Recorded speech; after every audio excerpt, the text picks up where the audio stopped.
Hello, welcome to JewelSteps. In the previous video, we had a look how to bifurcate the products in the stock general through product opening.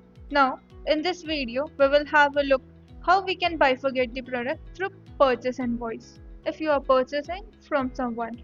For that, first let's go to the transaction, then purchase invoice.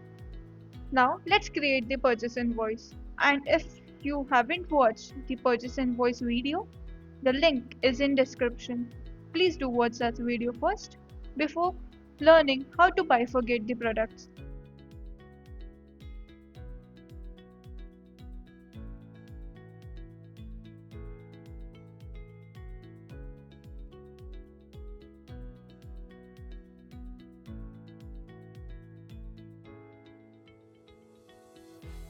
Now, for the bifurcation, we will go to the transaction, then stock general option 3.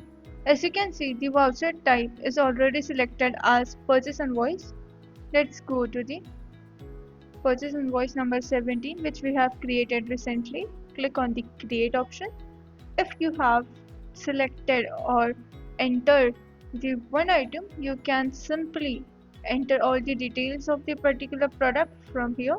As I am doing, click on add, and if you want to import the bulk products in the one go, for that let's download the sample file. In this sample file you can enter all the products which you have, and also you can edit it according to you.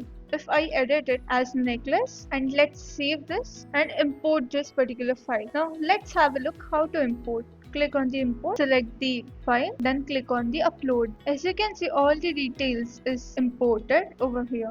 And as you can see over here, we had made the changes over here, and the changes is getting reflected, and the images are also being shown over here. So in this similar way, you can import the file and bifurcate the product in the bulk in just one go.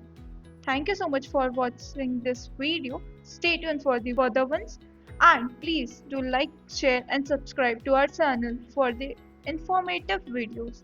Thank you.